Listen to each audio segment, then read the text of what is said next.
కొంప ముంచావు కదయ్యా. ఈ కొట్లాటంటే నాకు ఇష్టం ఉండదు. సర్లే, ఏడిసినట్టే ఉంది కానీ ఇంటికి వచ్చి డబ్బులు ఇచ్చాడు. నీకేంటయ్యా, చాలా నిజాయితీ పరుడివి, సిన్సియర్ గా కష్టపడి పనిచేస్తావు. ఎన్ని ఉద్యోగాలు మారితే నీకేంటి? మరి నాకు టాక్సీ తీసుకోవయ్యా, తీసుకో. కానీ ఒక్క షరతు, నాకు 2 ట్యాక్సీలు 2 ఫ్యామిలీలు ఉన్నాయి. ఏ ఒక్క ట్యాక్సీ ఫెయిల్ అయినా ఓ ఫ్యామిలీ ఫెయిల్ అవుతుంది. సార్, నాదో చిన్న డౌట్. ఏమిటి? నేను సింగిల్ ఫ్యామిలీ నడపడానికి ఎడారిలో యమహా నడిపెట్టుంది. మీరు డబుల్ ఫ్యామిలీస్ ఎలా మెయింటైన్ చేస్తున్నారు? ఏం చేస్తామయ్యా, ఒకటి శాపం ఒకటి పాపం. అయినా నీకు కావాల్సింది ట్యాక్సీ అయినా సెకండ్ వైఫా? సారీ సార్, నాకు టాక్సీ కావాలి. ఇదిగో తీసుకో. థ్యాంక్ యూ సార్, మీ మేలు జన్మలో మర్చిపోలేను. కూర్చో కూర్చో. మేలు మాట దేవుడు ఎరుగు. ఏ రోజు అద్దె ఆ రోజు సిన్సియర్ గా స్ట్రిక్ట్ గా కట్టాలి. నేను చాలా స్ట్రిక్ట్. అద్దె సంగతి మర్చిపోండి సార్. వీడొకడు హవాలగడు, అనవసరంగా ఫోన్ నెంబర్ ఇచ్చాను. తర్వాత తిడుగు కానీ ముందు ఫోన్ లో మాట్లాడవయ్యా. చెప్పు సేటు. ఏంటి ఏంటి చెప్పేది? నువ్వు అద్దె కట్టవా అని. అద్దె ఎందుకు కట్టింది సేటు? అయినా మీకు ఎందుకు వచ్చిందా డౌట్? రాదా మరి? టాక్సీలో నువ్వు తిరుగుతున్నావు, నీ కోసం నేను తిరుగుతున్నాను. నా కోసం డబ్బు డబ్బు డబ్బు నా సెకండ్ వైఫ్ తిరుగుతుంది. ఇదిగో, ఎప్పుడు అడిగినా రేపు రేపు రేపు అంటున్నావు. ఈ రోజు మాత్రం రేపంటే కుదరదు. ఓని ఎల్లుండి. రేపు కాస్త ఎల్లుండి అయిందా? అవ్వా, నన్ను అనవసరంగా టెన్షన్ పెట్టు సేటు. నా పరిస్థితి నీకు తెలుసు కదా. నీ పరిస్థితి తెలుసు కాబట్టి నేను నీకు టాక్సీ ఇచ్చాను. నువ్వు మాత్రం అప్పులు తెచ్చుకొని సుఖంగా ఉన్నావు, నా అప్పు మాత్రం పెంచేస్తున్నావు. సేటు, నేను డ్రైవ్ చేస్తూ సెల్ ఫోన్ లో మాట్లాడితే పోలీసులు చూస్తున్నారు. నువ్వు ఇలాగే కంటిన్యూ చేసావు అనుకో, నీ అద్దె వాడుకు లంచం గాను ఫైన్ గాను కట్టాల్సి వస్తుంది. నువ్వు ఫోన్ పెట్టి. ఇది ఒక బ్లాక్ మెయిలింగా? చూడు, ఈ రోజు సాయంత్రం లోపు నా అద్దె నాకు కట్టకపోతే నేనే డైరెక్ట్ గా మీ ఇంటికి వెళ్ళి నువ్వే టాక్సీ డ్రైవ్ చేస్తున్నావు మీ ఆవిడతో చెప్పేస్తా. చెప్పండి సేటు, తొందరగా వెళ్ళి చెప్పేయండి. ఆ తర్వాత నీకు ట్యాక్సీ ఉండదు, అద్దె ఉండదు, నాకు నా భార్య ఉండదు. ఇద్దరు వెళ్ళి గంగలో దొక్కాలి. కట్టేస్తాను చెప్తున్నాను కదా. ప్రతి అడ్డమైన వాడు బ్లాక్ మెయిల్ చేసేవాడు. 200 తీసుకుని అన్నాళ్ళైంది, ఇంతవరకు డబ్బు ఇవ్వలేదు. అసలు ఇస్తావా వడ్డీ ఇస్తావా? పోరా రే రే, నువ్వు 500 తీసుకుని అన్నాళ్ళైందిరా. అయ్యి బాబాయ్, పోబే. ఆహా, పోబే పోరా. ఎంత గౌరవంగా మాట్లాడుతున్నారా? అసలు అప్పిచ్చే వాళ్ళంటే ఇంత లోకు అయిపోయారంటారా మీకు? మరి లోకోక ఏమవుతారండి? వచ్చిన నెల జీతం వచ్చినట్లే వడ్డీలకి ఇస్తున్నారు. వాళ్ళు తిరిగి ఇవ్వడం లేదు సరికదా, ఇల్లు గడవడానికి నేను అప్పులు చేయాల్సి వస్తుంది. అయ్యి బాబాయ్, ఆహా, ఏమి బతుకురానిది. సార్, ఈ 200 మీ దగ్గర ఉంచండి. ఎందుకు బాబు? ఉంచండి, తర్వాత మీకు అర్థమవుతుంది. వస్తా. ఆహా, మహానుభావుడు. వెళ్ళి అతను ఒకసారి పిలవండి. ఎందుకే? నా బాధలు చూసి తట్టుకోలేక 200 ఫ్రీగా ఇచ్చి వెళ్తున్నాడు. అది కదండి, మొన్న మీరు ఇమ్మన్నారని చెప్పి 1000 రూపాయలు అడిగి తీసుకెళ్ళాడు. ఎంత? వెయ్యండి. క్యాషా చెక్? క్యాషే. నేనిమ్మన్నానని చెప్పాడా? అవునండి. అంటే నేనిమ్మన్నానని చెప్పి ఎవడొచ్చి ఏదడిగినా నువ్వు ఇవ్వడానికి సిద్ధమేనన్నమాట. అవునా? ఎవరో ఎవరో తలుపు కొడుతున్నారు.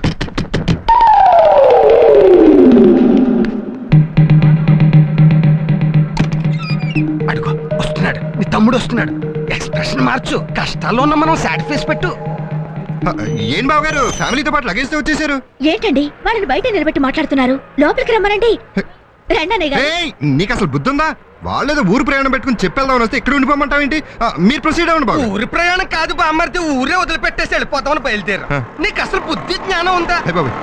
మీ అక్క నన్ను మనకు ఊరు వదిలిపెట్టి వెళ్ళిపోయే స్వేచ్ఛ ఎక్కడ ఏడిసింది? ఈ ఊళ్ళో ఎవరో తెలిసిన వాళ్ళు లేకపోతే మన ఇష్టం వచ్చినట్టు వెళ్ళిపోవచ్చు. కానీ మా తమ్ముడు ఒకడు ఉండిపోయాడు ఇక్కడ. ఆయన వదిలేసి వెళ్ళిపోతాడు, ఎంత బాధపడతాడు అని మీ అక్క బలవంతంగా నన్ను నొక్కేసి ఇక్కడికి లాక్కొచ్చేసింది. అవునవును, నన్ను వదిలి ఎక్కడికి వెళ్తారు, ఎందుకు వెళ్తారు? అవును పద్దు, మరి సిస్టర్ సెంటిమెంట్ కదా. నేనుండగా నువ్వెక్కడికి వెళ్తావు? నీ కష్టాలు నా కష్టాలు కాదా? నీ కుటుంబాన్ని ఆ మాత్రం పోషించలేనా అని నేను అడిగితే నేనేం సమాధానం చెప్పాలి? అదే కదా ప్రాబ్లం. నిజమే, నా మీద ప్రేమతో లేనిపోని అని బానే ఊహించుకున్నా. ఏంటమ్మా ఇది, అసలు ఫ్రేమ్ లోకి రావట్లేదు. కొంచెం రైట్ రా, ఇప్పుడు కొంచెం లెఫ్ట్ రా. ఇప్పుడు అంకుల్ ఏంటో అసలు మొహమే కనపడి అడగట్లేదు.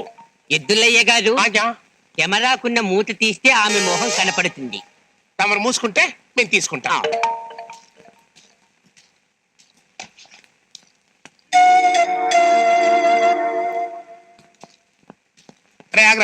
అన్నా, నా బట్టలేవిరా. చిన్న మిస్టేక్ జరిగింది మిలిటరీ మియావ్ గారు. ఇస్త్రీ వాడు మందు మీదున్నాడు, ఇస్త్రీ పెట్టే కాక మీదుంది.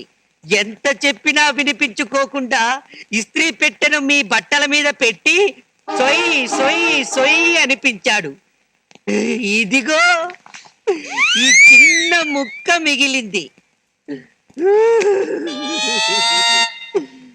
అది కూడా లోపలున్న ఈ తెల్ల గుడ్డను చూసి మీ కాలరే అని గుర్తుపట్టాను.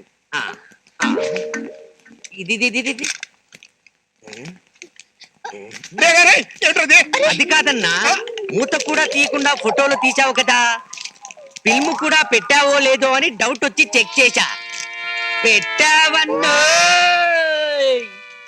యాహా. దెబ్బ కొట్టాడమ్మో. పాపాయి పుతిలి గ్లాసులో వేళ్ళు ముంచకుండా ఫ్రెష్ గా ఒక గ్లాసు మంచినీళ్ళు ఇచ్చి వేసుకోటి. మామూలా స్పెషలా? రెండింటికి పెద్ద డిఫరెన్స్ ఏడ్చినట్టు.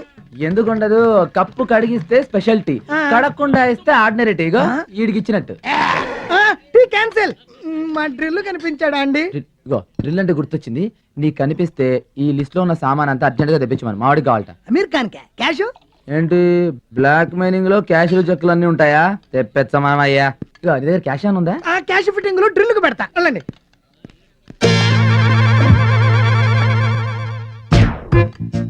ఈ డ్రిల్ బిల్ ఫుల్ గా వాయించేస్తున్నారు. మెంటల్ గా బ్లాక్ మెయిలింగ్, ఫిజికల్ గా మ్యాన్ హ్యాండ్లింగ్, దీంతో పాటు జేబు చిల్లింగ్. మళ్ళీ చిల్లింగు. ఆ? అమర్నాథ్ శాస్త్రి గారు వచ్చి ఏదో లిస్ట్ ఇచ్చాడు. ఆ అమీర్ ఖాన్ గారికి ఏదో సామాన్లు కావాలట. తీసుకురాపో. క్యాష్ ఇచ్చాడా? బ్లాక్ మెయిలింగ్ లో క్యాష్ చెక్కులు ఉంటాయా? ఉండేది నేనల్లేదు, వాడన్నాడు. ఇదిగో లిస్టు. చదువు. నేరేడు మారేడు వటపత్త జిల్లాడు ఉమ్మెత్త సర్వాణి కలపంతో ఉన్నాడు. ఏంటి మంత్రాలు చదువుతున్నావు? మంత్రాలా నా పిండా కూడా? అవి మర్చిపోయి చాలా కాలమైంది. ఆ. రేపు వినాయక చవితి పండగ కదా, ఆ. పూజ సామాన్ల లిస్టు ఆ. రాసి మీకు ఇచ్చాడు తెమ్మని. ఈ అమీర్ ఖాన్ గారికి వినాయక చవితికి లింక్ ఏంటి? రామాలయంలో హుసేన్ గారి పెత్తనం లాగా. ఇదేనండి బాబు, హ్యాండ్స్ కలిపినప్పటి నుంచి మొత్తుకుంటా ఉంది. అమ్మను గొట్ట, ఈ లిస్టుతో లింకుతో వాళ్ళ రంకు మొత్తం బయట పెడతాం. ఒక్క కాయ కొడితే 2 చెప్పలు. కరెక్ట్.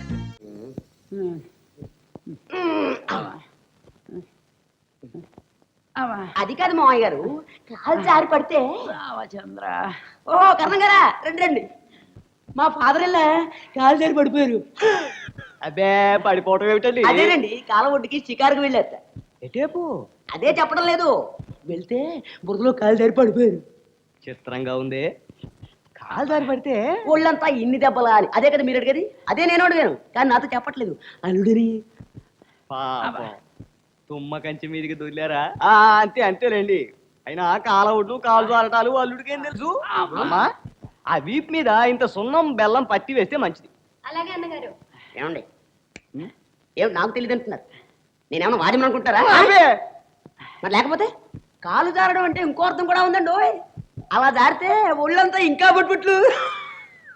మా హెడ్ కానిస్టేబుల్ చెప్పాడండి, వాడికి నాకు డీరెస్ట్. అమ్మో అలాగా? అల్లుడు ఏమండి ఇలా రండి. వచ్చే వచ్చే వచ్చే. నన్ను వదిలి ఒక్క క్షణం కూడా ఉండలేదండి. ఏమండి నేను పొరపడ. అమ్మో, రేపు ఉదయం కలుద్దాంలేండి. అలాగే, జరిగిన దానికి బాధపడకండి. అయినా అత్తగారు తిట్టినందుకు కాదు, తోడుకోవడం నవ్వినందుకని పడుకోండి. వస్తానమ్మా.